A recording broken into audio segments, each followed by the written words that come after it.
오늘 하나님께서 주시는 말씀은 시편 1편 1절에서 6절까지의 말씀입니다.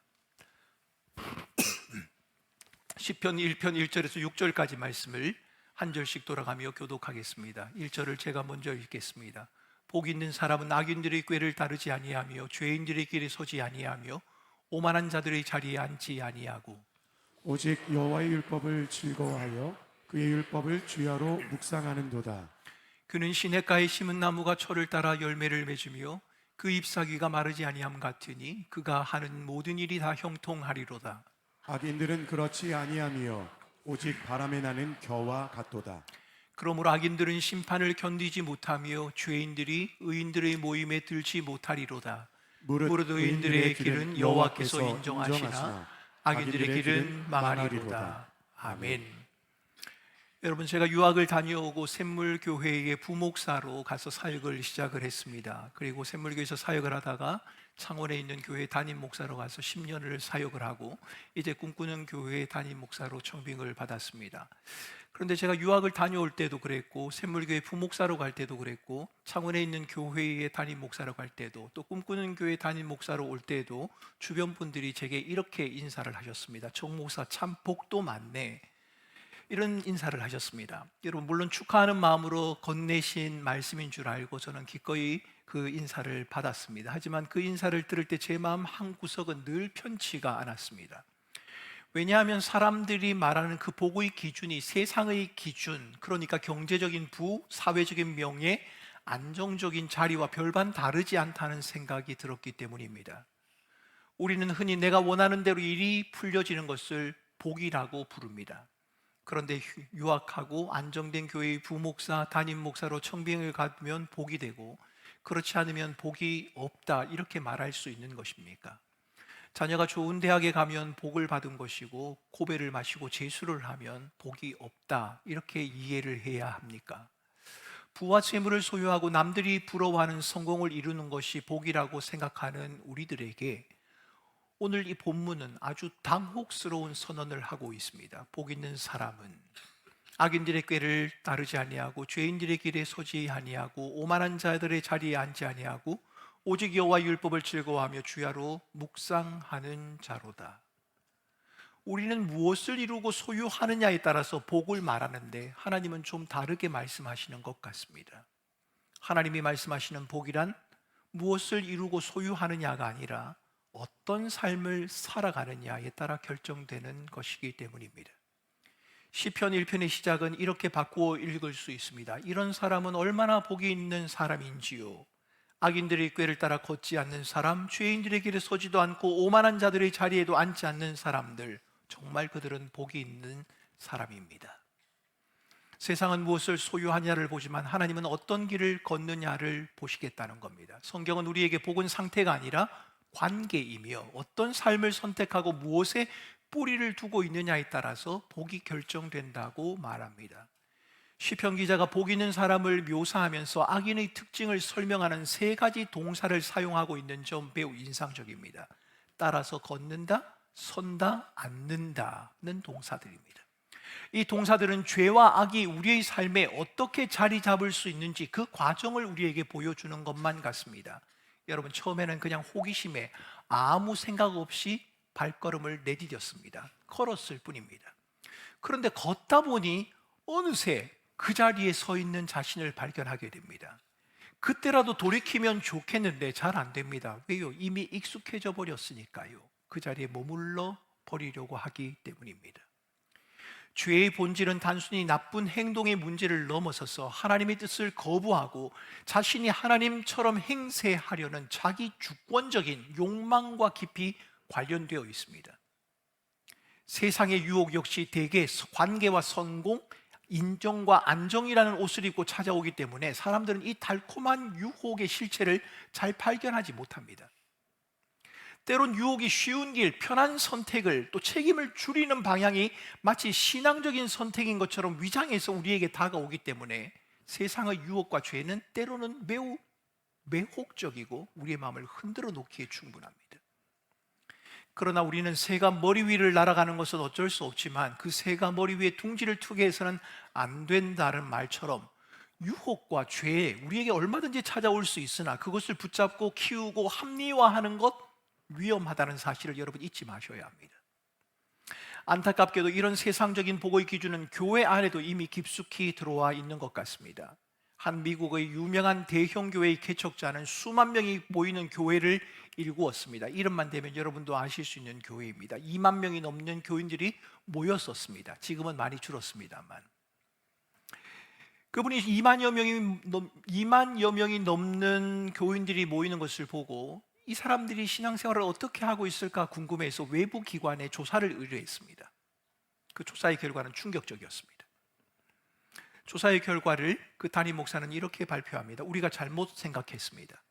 교회 참여와 화려한 프로그램이 성도들의 영적인 성장을 가져오지 못했습니다. 숫자가 복의 척도가 되었고 성장이 성공의 척도가 되었지만 정작 성도들은 영적인 공허함을 느끼며 종교 소비자처럼 변해버렸다는 겁니다. 여러분, 교회의 프로그램에 열심히 참여하거나 예배를 빠지지 않고 꼬박꼬박 나온다는 것이 우리의 영적인 성숙을 보장해 줄 수 있을까요? 마땅히 그러해야 합니다만, 그렇게 한다고 해서 그 사람이 반드시 성숙한 그리스도인이다? 그렇게 말할 수 없다는 겁니다. 코로나 팬데믹 이후 교회가 다시 문을 열었을 때 많은 성도가, 특히 젊은이들이 교회로 돌아오지 않았습니다. 왜 그랬을까요? 화려한 프로그램에는 매료되었지만 정작 삶을 지탱해 줄 만한 진정한 진실한 신앙의 모습을 배우지 못했기 때문입니다.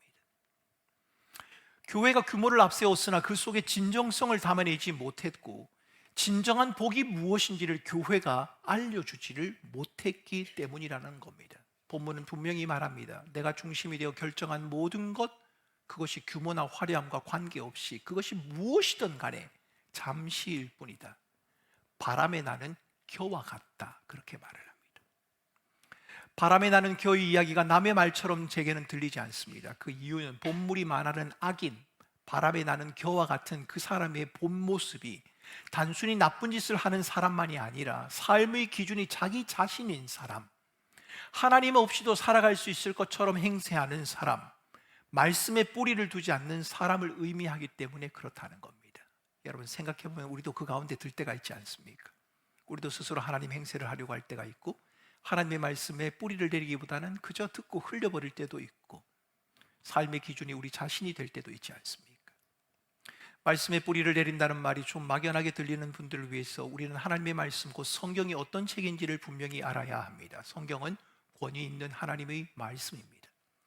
디모데후서 3장 16절은 모든 성경은 하나님의 감동으로 되었다라고 말하지 않습니까? 성경은 단순히 좋은 내용을 담은 교훈집이 아닙니다. 고전도 아니고 감동적인 이야기의 모음집도 아닙니다. 인간의 지혜나 철학 더더욱 아닙니다. 성경은 하나님의 계시입니다. 우리가 다른 책을 읽을 때는 이 작가의 생각이 옳은가 그른가를 평가할 수 있습니다. 하지만 성경 앞에서는 우리가 평가자가 아니라 성경이 평가자가 되고 우리는 청종자가 되는 겁니다. 우리가 성경을 판단하는 것이 아니라 성경이 우리를 판단합니다.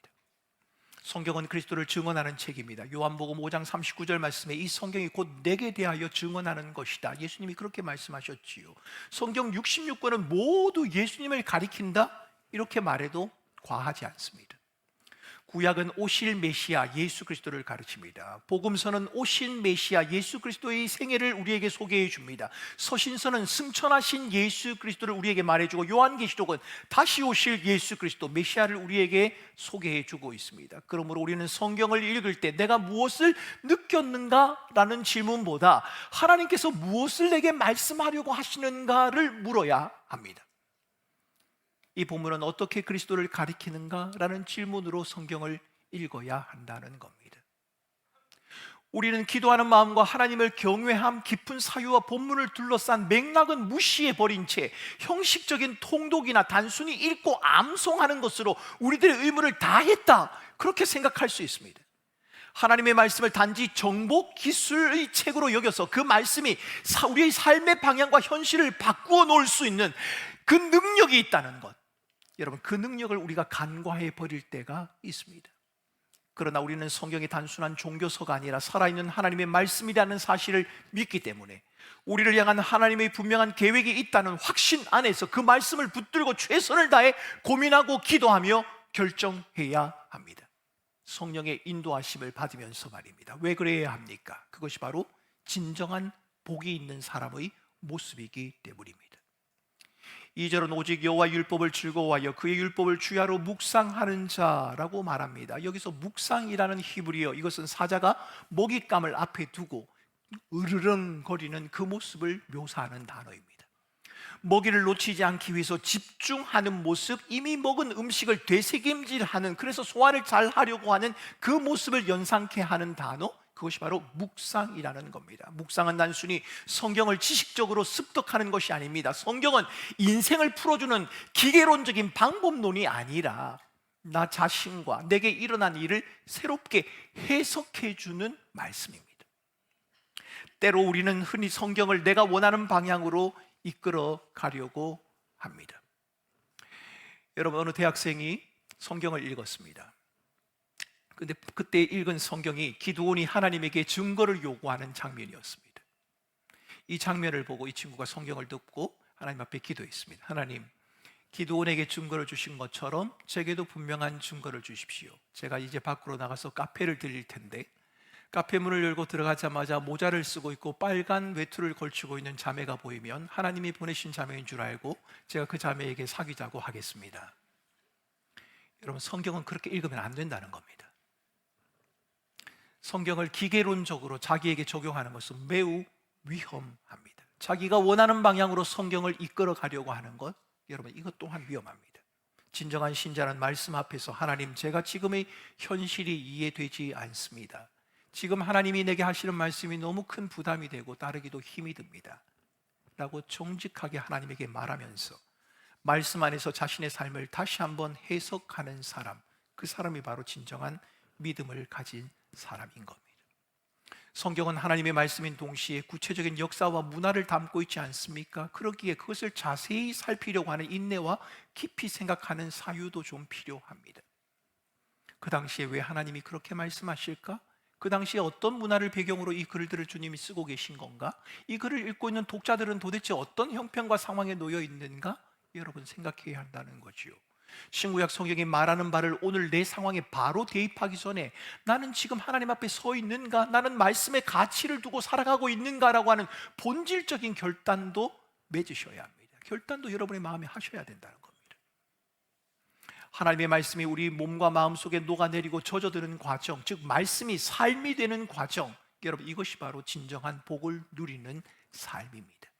하나님의 말씀을 듣고 그 말씀을 깨달아 바르게 알고 그 말씀대로 살아가려고 애쓰는 여러분의 모습, 그것을 보고 성경은 복이 있는 자다, 이렇게 말을 합니다. 저는 여기서 말씀을 삶의 중심에 두기 위해서 2023년도 9월 금요철야 시간에 여러분의 소개했던 성경을 대하는 5가지 방법을 다시 한번 소개하려고 합니다. 23년 9월 어느 금요철야 시간에 제가 여러분에게 5손가락을 가지고 성경을 어떻게 대해야 되는가를 설명한 적이 있습니다. 이건 제가 만든 방법이 아니라 이미 어느 선교단체에서 오랫동안 그렇게 가르쳐 왔던 것입니다. 이 5손가락 가운데 가장 끝에 있는 손가락, 여러분, 듣기입니다. 성경을 들으셔야 합니다. 로마서 10장 17절에서 말하듯이 말씀을 듣는 것은 믿음의 출발점이 됩니다. 설교를 통해, 성경 낭독을 통해 말씀의 기초를 듣습니다. 여러분, 열심히 들으셔야 합니다. 설교를 열심히 들으셔야 합니다. 그래서 여러분들이 설교를 좀 열심히 잘 들으시라고, 혹시 주일 설교를 깜빡 놓쳐서라도 여러분들의 설교를 듣는, 또 설교를 이해하는 것을 돕기 위해서 올해부터 방송실에서 열심히 작업을 해서 여러분 며칠 전부터 아마 쇼컷이 올라가 있는 것 같습니다. 유튜브에 보면 설교에 있어서 가장 중요한 부분들을 이렇게 잡아서 한 5분 정도 또는 3분 정도 영상으로 올려둔 것 같습니다. 근데 확실히 짧은 걸 좋아하시는 것 같습니다. 긴 제 설교를 듣는 사람의 수보다 짧은 쇼컷을 보는 사람들의 수가 훨씬 더 많습니다. 근데 제가 권해드리고 싶은 것은 쇼컷을 보신 다음에 다시 긴 설교를 한번 들으시라는 겁니다. 들으셔야 합니다. 둘째는 읽기입니다. 2번째 손가락. 글을 읽는다는 것, 성경을 읽는 것은 매우 중요합니다. 단순히 글자를 읽는 게 아니죠. 그 문맥 속에 담긴 하나님의 마음을 읽는 겁니다. 여러분, 제가 신학대학원 3학년 때 졸업여행을 갔습니다. 그리고 아내에게 울릉도에 대한 이야기들을 메모를 해뒀다가 편지를 써서 전한 적이 있습니다. 혼자 울릉도 간 것이 미안하기도 하고, 울릉도에 있는 것들에 대한 소개를 해주고 싶기도 하고, 제가 어떻게 지내는가를 알려주고 싶기도 해서 울릉도를 거치는 곳마다 다 메모를 해두었다가 저녁 시간에는 그것을 긴 편지로 하나하나 적어서 보냈습니다. 여러분 한번 생각해 보시겠습니까? 그 편지를 받은 아내가 무슨 생각을 했을까요? 아, 울릉도 땅은 이렇게 생겼구나, 울릉도 맛집은 여기에 있고 울릉도 교통수단은 이렇게 되는구나. 여러분 그것을 보고 그 정보를 얻는 것에 관심을 두었을까요? 여러분 저는 그렇지 않다고 생각됩니다. 아마 울릉도에 관한 이야기를 하고 있지만 아내는 울릉도에 머물러 있는 저를 생각했을 겁니다. 맞을 겁니다. 그렇게 믿고 지금까지 살고 있습니다. 여러분 그런 겁니다. 성경을 읽으면서도 글자와 정보 필요합니다. 더 중요한 것은 하나님의 마음을 읽어야 합니다. 그곳에 머물러 계신 그 교회를 향하여, 그 백성들을 향하여 편지를 보내고 있는 하나님의 마음은 어떤 마음일까? 하나님이 무슨 말씀을 하고 싶으실까? 여러분 그 마음을 읽으셔야 합니다. 문맥 속에 담겨진 하나님의 심중, 듣기가 수동적인 방법이라면 읽기는 능동적인 방법이다, 이렇게 말할 수 있습니다. 저는 여러분들에게 권해드리고 싶습니다. 성경을 읽을 때 그냥 입을 다물고 가만히 성경을 눈으로 읽으면 곧 주무시게 될 겁니다. 그래서 가능한 성경을 읽으실 때는 히브리에서 구약에서 말하는 것처럼 히브리인들이 하는 것처럼 읊조리는, 여러분들의 목소리를 여러분들이 귀가 들을 수 있을 정도로 읽으시는 것이 유익합니다. 기도를 할 때도 마찬가지입니다. 너무 조용히 하다 보면 어느새 주님과 내가 하나가 되어 있지 않습니까? 소리를 내서 기도하시되 너무 큰 소리를 하는 것이 부담이 되시면 여러분의 기도 소리를 여러분들이 들으실 수 있을 정도로 기도하시는 것이 여러분에게 유익합니다. 듣기와 읽기. 세 번째는 공부하기입니다. 지적인 성실함을 가지라는 겁니다. 말씀의 깊은 맥락을 파헤쳐야 한다는 겁니다. 잠언 2장 4절을 보면 은을 구하는 것 같이 그것을 구하라, 감추어진 보배를 찾는 것 같이 그것을 찾으라라고 말합니다. 사도행전 17장 11절을 보면 베레아 사람들은 간절한 마음으로 말씀을 받았다, 그리고 이 말씀이 과연 그러한가라고 날마다 상고하였다라고 그렇게 말을 합니다. 여러분 말씀을 너무 가볍게만 읽으려고 하지 마시기 바랍니다. 교회에서 개설하는 성경 공부에도 참여를 하시고 신앙도서도 좀 읽으시고 여러분들이 좀 성경을 배우려고 하는 자세를 가지시는 것이 필요합니다. 네 번째는 암송하기입니다. 암송은 결정적인 순간에 성령께서 사용하실 무기를 여러분의 마음에 저장하는 것입니다. 저희 교회 장로님 가운데 한 분이 그런 말씀을 하시더라고요. 저희 교회 오시기 전에 다녔던 교회의 목사님이 이렇게 말씀하셨답니다. 어느 날 환란의 시대가 오게 되면 성경을 펼 수 없는, 성경을 구할 수 없는 시대가 찾아올 수도 있을 것이다. 그 시대를 대비해서 중요한 성경 구절들을 외우세요라고 그 목사님이 그렇게 말했답니다. 그래서 그 장로님은 성경에서 중요한 성경 구절들, 핵심된다고 성경되는 구절들을 외우기 시작하셨고 지금도 아마 외우고 계신 것 같습니다. 그래서 기도할 때나 모여서 이렇게 할 때 정말 제가 깜짝 놀랄 정도로 그 성경 구절을 이렇게 외워주시더라고요. 여러분 성경을 외우는 것, 암송은 성령께서 사용하실 무기를 마음에 저장하고 숨겨두는 것이다. 틀린 말이 아닙니다. 여호수아 1장 8절은 이 율법책을 내 입에서 떠나지 말게 하라고 하지 않습니까? 암송은 여러분들이 기도를 더 풍성하게 만들어 놓을 것입니다. 목사님 어떻게 하면 기도를 잘할 수 있나요? 어떻게 기도를 유창하게 할 수 있나요? 가장 좋은 방법을 여러분들에게 알려드리겠습니다. 시편을 외워보시기 바랍니다. 시편 전체가 기도입니다. 에베소서를 보시겠습니까? 바울이 에베소서 교회를 위해서 기도하지 않습니까? 하나님의 사랑이 얼마나 크고 넓고 깊은지를 저들로 하여금 알게 하여 주시옵소서, 기도지 않습니까?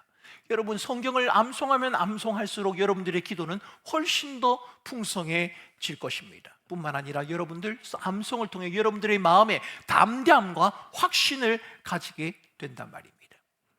다섯 번째는 묵상하기입니다. 이 모든 과정의 핵심으로 말씀이 내 삶을 장악하게 해야 합니다.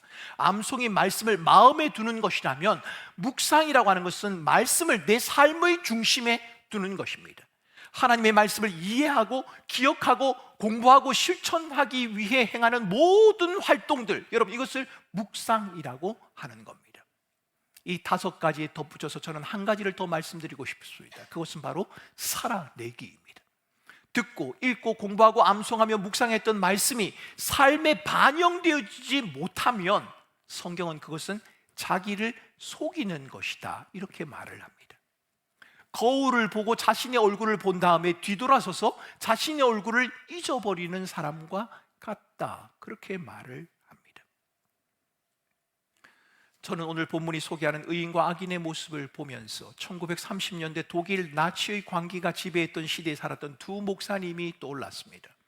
한 명은 천재 신학자인 본회퍼라는 목사님입니다. 그는 학문적인 성공보다 말씀의 가치를 더 소중히 여겼습니다. 여러분, 저는 개인적으로 본회퍼 목사님의 신학적인 사상에 모두 다 동의하는 것은 아닙니다. 하지만 그분이 말씀의 가치를 더 소중히 여긴 것은 분명합니다.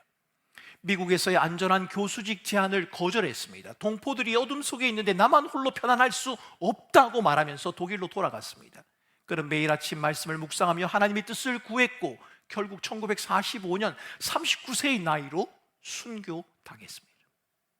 순교를 했습니다. 반면 루트비 밀러라고 하는 목사님이 계십니다. 그분은 정권의 비위를 맞추며 히틀러가 임명한 제국주의의 주교가 되었습니다. 그는 교회를 나치의 도구로 만들었고 하나님이 경제 부흥을 위해 히틀러를 보내주셨다, 이렇게 설교를 했습니다.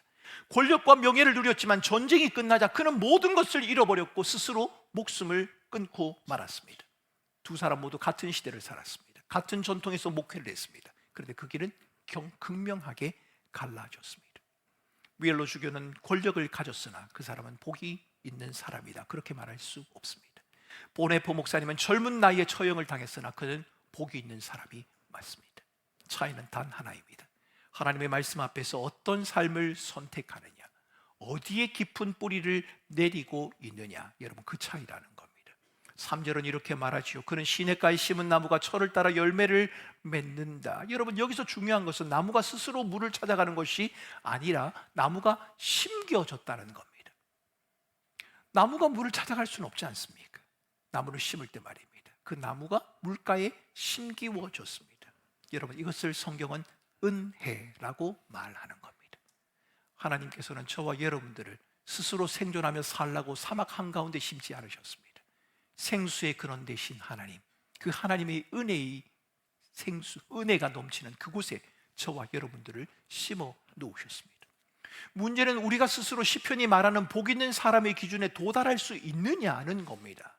우리는 늘 악인의 꾀에 솔깃하고 오만한 자리에 앉고 싶어 하는 죄인이지 않습니까? 말씀 안에 거하는 삶을 살겠노라 그렇게 결심하지만 그 결심이 그리 오래 가지 못하는 연약함을 지닌 것이 바로 저와 여러분들이지 않습니까? 여러분, 오늘 주보를 보시면 알지만 약 400여 성도님들이 성경 통독을 신청을 하셨습니다. 그런데 여러분, 제가 장담하건대 아마 오늘쯤 돼서 포기하시는 분들이 생겼으리라 저는 생각을 합니다. 하루 이틀 놓치다 보니 그래, 이번에는 내가 할 수가 없고 다음 기회 6월 달에 목사님이 광고한다니 그때 내가 다시 시작해야겠다, 틀림없이 그런 분들이 계실 겁니다. 또 어떤 분은 그러시겠죠. 꼭 공동체 성경 읽기를 해야 일독 하나, 내 스스로 한번 일독을 해보지 라고 하면서 한 번도 성경을 읽지 않는 그런 분들도 아마 계실 겁니다. 여러분, 저는 그분을 비난하려고 하는 게 아닙니다. 그게 바로 우리의 모습이기 때문입니다. 저도 그렇기 때문입니다. 우리는 언제든지 무너집니다. 흔들립니다. 실패합니다. 좌절합니다. 그것이 우리의 모습이 맞습니다. 그런데 그럼에도 불구하고 우리에게 소망이 있는 이유는 말씀이 육신이 되어 우리를 찾아오신 예수 그리스도, 그분이 계시기 때문입니다. 시편 1편이 꿈꾸는 완벽한 복 있는 사람, 하나님의 뜻을 온전히 즐거워하고 그 길만을 걸으시는 유일한 분, 그분은 바로 예수 그리스도입니다. 예수님은 악인의 꾀를 따르지 않으셨고 오직 아버지의 뜻만을 기뻐하시며 친히 십자가의 길을 걸어가셨습니다. 그러므로 우리가 복 있는 자라 불릴 수 있는 이유는 우리가 성경을 많이 읽고 성경을 날마다 묵상하고 그 말씀을 우리의 삶 가운데 그래도 어느 정도 실천하며 살아가고 있기 때문에 우리가 복 있는 자가 아니라 말씀이신 예수 그리스도, 참된 생명의 근원이신 예수 그리스도, 그분이 우리의 구원자가 되시기 때문에, 그분이 우리를 구원하셨고 그분이 우리와 함께 하시기 때문에 여러분, 우리를 복 있는 자다 이렇게 부를 수 있는 겁니다. 말씀이신 예수 그리스도, 그분이 내 안에, 내가 그분 안에 있으면 말씀이신 예수 그리스도가 내 삶의 주인이요, 주인 되신 예수님을 따라 살아가는 삶의 모습을 지닌 자라면 설령 세상이 말하는 복을 여러분과 제가 가지지 못했다고 하더라도 여러분, 저와 여러분은 복 있는 자가 맞습니다. 사랑하는 성도 여러분, 이제 우리는 이 예배의 자리를 떠나 다시 각자의 치열한 일상으로 돌아갈 겁니다. 우리가 오늘 나눈 복 있는 사람의 삶, 말씀이 삶이 된다는 것은 단순히 성경을 많이 읽거나 지식을 쌓는 차원의 이야기가 아닙니다. 그것은 우리의 숨쉬는 매 순간이 하나님의 말씀 앞에서 새롭게 정의되고 해석되는 신비로운 여정입니다. 우리는 성경을 내 인생에 꼬인 매듭을 단번에 풀어줄 수 있는 기계적인 매뉴얼이다, 그렇게 생각하면 곤란합니다. 성공의 비결도 아닙니다. 성경은 우리에게 성공의 기술을 가르쳐주는 답안지도 아닙니다. 말씀이 삶이 된다는 것은 내가 성경을 이용해 내 문제를 해결하는 것이 아니라 오히려 말씀이라는 거울 앞에 나 자신을 세우는 것입니다. 내가 세상을 해석하던 익숙한 방법, 익숙한 안경을 벗고 하나님의 관점으로 나 자신과 내게 닥친 사건들을 새롭게 해석해 나가는 과정, 여러분, 이것이 바로 말씀이 삶이 되는 것이요, 이것이 바로 신앙의 핵심인 겁니다. 여러분, 이게 좀 어려우십니까? 이렇게 설명드릴 수 있을 것 같습니다. 여러분, 이 카타콤을 방문해 보셨습니까? 지하 무덤과 같은 그곳 말입니다. 로마의 박해를 피해 그리스도인들이 숨어 있던 곳입니다. 제가 그곳을 방문한 적이 있습니다. 그 벽면에는 이렇게 적혀 있었습니다. 물고기 모양으로 익투스라고 하는 단어가 적혀 있었습니다. 예수 그리스도라고 하는 말입니다. 그리고 또한 오늘 찬양했던 것처럼 샬롬, 평강, 하나님의 평화라는 말도 적혀 있었습니다. 그런데 여러분, 제가 방문한 그곳은 결코 평화로운 곳이 아니었습니다. 예수 그리스도가 내 삶의 주인입니다 라고 고백할 만한 그런 환경이 아니었단 말입니다. 그런데 초대 기독교의 역사를 기록하고 있는 역사서들을 읽어보면 오히려 많은 것을 가졌던 로마인들의 행복보다 그 카타콤에 머물며 피신에서 박해를 피해서 그곳에 머물러 있는 이들이 오히려 더 큰 행복과 기쁨을 노래했다라고 기록하고 있습니다. 어떻게 그것이 가능했을까요? 세상을 바라보는 눈이 달랐기 때문입니다. 그들에게는 이 세상이 전부가 아니라 영원한 하나님의 나라가 있다는 것을 믿었기 때문입니다. 그래서 그 믿음의 선배들은 날마다 마라나타, 우리 주 예수 그리스도여 어서 오시옵소서 라는 소망을 가지고 그렇게 살아갔기 때문에 그들은 행복한 사람이다, 그렇게 말할 수 있다는 겁니다. 어제 제가 운전을 하는 중에 라디오에서 이런 이야기가 나오더라고요. 생물학자 되시는 한 분이 이야기를 하시는데 이렇게 이야기를 했습니다. 아마존에 큰 불이 났답니다. 아마존에 큰 불이 나서 모든 동물들이, 새떼들이 도망을 가기 시작했습니다. 다 날갯짓을 하고 움직이면서 빨리 도망가려고 할 때 아주 작은 새 한 마리가 물을 주둥이로 찍어서 그 불이 나는 화재의 현장에 물을 한 방울 떨어뜨렸답니다. 그 새의 이름이 물새라고 하던데요, 저는 어떻게 생긴지는 잘 모르겠습니다. 도망가던 새들과 돔짐승들이 그 물새에게 말했답니다. 너 왜 거기 있어? 빨리 도망가지. 빨리 같이 뭘 해? 라고 말할 때 그 새가 이렇게 말했답니다. 너 왜 그렇게 하고 있어? 라고 말할 때 나는 지금 내가 할 수 있는 일을 하고 있을 뿐이야. 나는 지금 내가 하고 있는 일을 하고 있을 뿐이야. 여러분, 그 작은 물새가 물 한 방울을 죽여서 불에 떨어뜨린다고 불이 꺼질까요? 아닐 겁니다. 그 작은 새는 자기가 할 수 있는 것을 그 자리에서 하고 있는 것뿐입니다. 말씀이 삶이 된다는 것, 위대한 삶을 말하지 않습니다. 다른 사람들이 와 라고 말할 만큼 그런 탁월한 삶을 말하지 않습니다. 말씀이 삶이 된다는 것은 하나님께서 주신 여러분의 삶의 현장에서 여러분들이 하실 수 있는 만큼 믿음으로 살아가는 겁니다. 그것이 믿음의 삶이고 복된 삶이다. 해석하는 방식이 다르지 않습니까? 아마 도망가던 많은 새들과 짐승들은 말했을 겁니다. 어리석은 짓을 한다. 저게 무슨 의미가 있다고. 그런데 그 새는 내가 할 수 있는 일이기 때문에 내가 지금 이 일을 하고 있는 거예요. 생각이 다르지 않습니까? 관점이 다르지 않습니까? 삶을 해석하는 방식이 다르지 않습니까?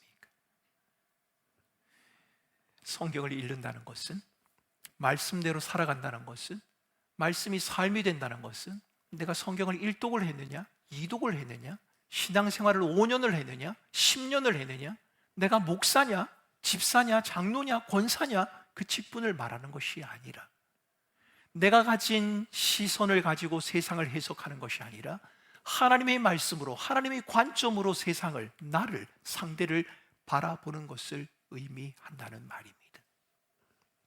말씀대로 살려고 애쓰는데도 왜 내 삶은 여전히 가뭄 같고 힘겨운지 모르겠다, 그렇게 느껴질 때도 있을 겁니다. 여러분, 그럴 때 억지로 거룩한 척하며 그 의문을 마음 가운데 억누르지 마시기 바랍니다. 하나님은 우리의 세련된 위선보다 정직한 절망을 더 기뻐하십니다. 주님, 저는 지금 상황이 도저히 이해되지 않습니다라고 하나님의 말씀 앞에 정직히 질문을 던지는 것이 하나님 앞에 더 아름다운 일이란 겁니다. 이해되지 않는 현실 속에서도 도망치지 않고 그 질문을 품은 채 하나님 앞에 머무는 것, 그 정직한 몸부림이야말로 우리가 말씀의 뿌리를 내리고 있다는 가장 확실한 증거입니다. 하나님께서 나를 향한 분명한 계획을 갖고 계심을 신뢰하기에 힘든 세상살이 속에서 말씀을 묵상하며 더 치열하게 고민하고 더 치열하게 선택하려고 하는 것, 그 모습이 바로 말씀대로 살려고 애쓰는, 말씀이 삶이 되는 복 있는 자의 모습이 맞다는 겁니다. 무엇이 나에게 이익인가를 생각하기 전에 무엇이 과연 하나님의 뜻인가, 무엇이 과연 하나님이 기뻐하시는 것인가를 물으며 살아가십시오. 그리고 그 결정에 따르는 결과까지도 말씀의 순종함으로 치르는 대가가 있지 않겠습니까? 그 대가가 있을 때도 때론 그 대가가 너무 무거울지라도 하나님을 신뢰하는 마음으로 묵묵히 한 걸음 한 걸음 감당해 나가는 것, 여러분, 그것이 바로 의인의 길이요 복 있는 자의 삶의 모습입니다. 오늘 우리가 복된 이유는 우리가 완벽해서가 아니라 참된 생명의 근원이신 예수 그리스도가 우리의 주가 되시기 때문입니다. 풍성한 시냇가에 주님께서 우리를 심으셨기 때문에 저와 여러분들은 가뭄을 염려하지 않고 가뭄 가운데서도 살아갈 수 있는 겁니다. 그러니 예수라는 시냇가에 뿌리를 깊이 내리고 그분의 눈으로 여러분의 오늘을 다시 해석하시기 바랍니다. 그러면 고난을 마냥 고난이라고 말하지 않을 수 있을 겁니다. 고통과 아픔이 비참한 것이라고 말하지 않을 수 있을 겁니다. 주님의 눈으로 보면 말입니다. 비록 당장 눈앞에 화려한 열매가 보이지 않아도 말씀으로 내 삶을 해석하며 묵묵히 걷는 여러분들을 향해 하나님은 내가 너를 인정한다, 너는 복이 있는 자다, 내가 너와 함께 걷고 있다, 이렇게 말씀해 주실 것입니다. 2026년 기대가 있습니다만 여전히 불안합니다. 그리고 불확실합니다.